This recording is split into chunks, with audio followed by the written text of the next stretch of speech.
বক্তব্য শুরু করছি।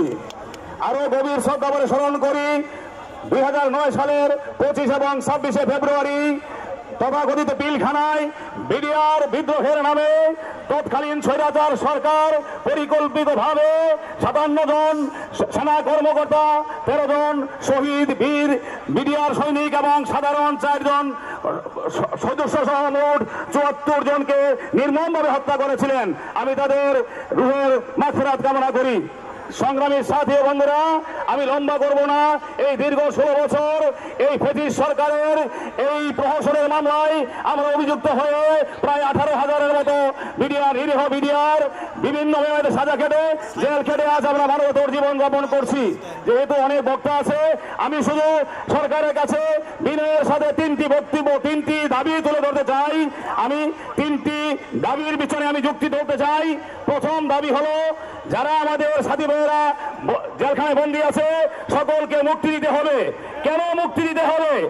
একটা বিচার যখন প্রশ্নবিদ্ধ হয় তখন এই পুনঃতদন্তের প্রয়োজন হয়। আমরা যখন দেখলাম এই নীতিবান সরকার, এই অন্তর্বর্তীকালীন সরকার, ন্যায় বিচারের সরকার প্রতিষ্ঠিত হলো, তখনই তারা অনুভব করতে পারলো যে আগের যে বিচার হয়েছিল সেটা এক পেশে বিচার হয়েছিল, সেটা প্রহসনের বিচার হয়েছিল। তাই তারা স্বপ্রণোদিত হয়ে আমাদের প্রতি সহানুভূতি দেখিয়ে তারা একটি পুনঃতদন্ত কমিশন গঠন করেছে। তাহলে এই তদন্ত কমিশনের মধ্যে দিয়ে প্রমাণ হয় আগের যে বিচার হয়েছিল সেটি ছিল স্বৈরাচারী বিচার, আমাদের প্রতি জুলুম, আমাদের প্রতি অত্যাচার। তাহলে আমি বর্তমান সরকারের কাছে বিনীত আবেদন জানাবো।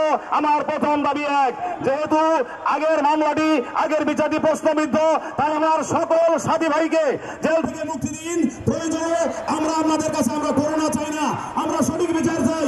যদি আমাদের সাথী ভাইয়েরা দোষী প্রমাণিত হয় আমরা তাদেরকে ধরে জেলে ভরে দিব, যদি তারা দোষী সাব্যস্ত হয়।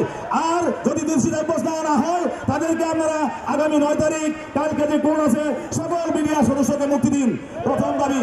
দ্বিতীয় দাবি হলো, যেহেতু একটি স্বাধীন তদন্ত কমিশন গঠন করা হয়েছে, কিন্তু স্বাধীন তদন্ত কমিশন গঠনের মধ্যে দিয়ে একটি পরাধীনতার শৃঙ্খল বেঁধে দেওয়া হয়েছে।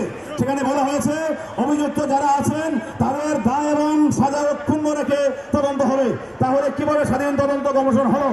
এই জন্য আমি সরকারকে বলবো, যেহেতু প্রশ্নবিদ্ধ প্রজ্ঞাপন, তাই অবশ্যই সেই 19 নম্বরের যে বিষয়টি বলা আছে সেটিকে আপনারা বাতিল করে একটি স্বাধীন তদন্ত কমিশন যেভাবে স্বাধীন তদন্ত করতে পারে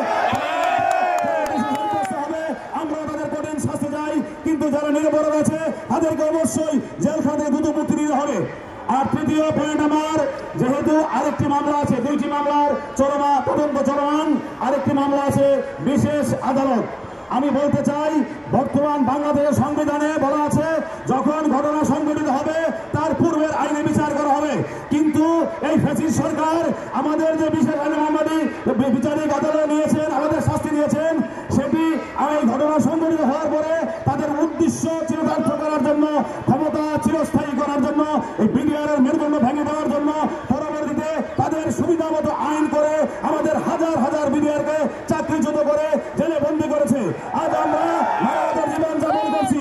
যেহেতু মামলাটি সংবিধান বহির্ভূত ভাবে, নিয়ম বহির্ভূত ভাবে ঘটনা সংঘটিত হওয়ার পরে বিচার করা হয়েছে, অতএব সংবিধানের দৃষ্টিতে এই বিচারটি অবশ্যই অবশ্যই অবৈধ। যেহেতু বিচারটি অবৈধ, তাই এই অবৈধ বিচারে যাদেরকে চাকরিচ্যুত করা হয়েছে আমি সরকারকে বলবো, বিলম্ব না করে অতি দ্রুত বিশেষ আইনে বিচারিক মামলাটি অবৈধ ঘোষণা করে যত ক্ষতিগ্রস্ত বিডিআর আছে অতি দ্রুত তাদেরকে সকল ক্ষতিপূরণ সহ তাদেরকে চাকরিতে পুনর্বহাল করা হোক। এই দাবি রেখে আমি সকল সাথী ভাইকে বলবো, আমরা সৈনিক, আমরা জানি যখন সাবধান বলা হয় তখন আমাদের নজর চলে আসে ওই আদেশের দিকে, আমাদের বাইরে কোনো দৃষ্টি থাকে না। আপনাদেরকে আমি বলছি, আপনারা এখন সাবধান যে অবস্থা থাকে সেইভাবে থাকবেন। পরবর্তী যেই নির্দেশ আসবে, ডাইনে ঘুরতে বলে ডাইনে, বামে ঘুরতে বলে বামে, সবাই রেডি থাকবেন। এই আহ্বান জানিয়ে আমি শেষ করলাম। ধন্যবাদ সবাইকে।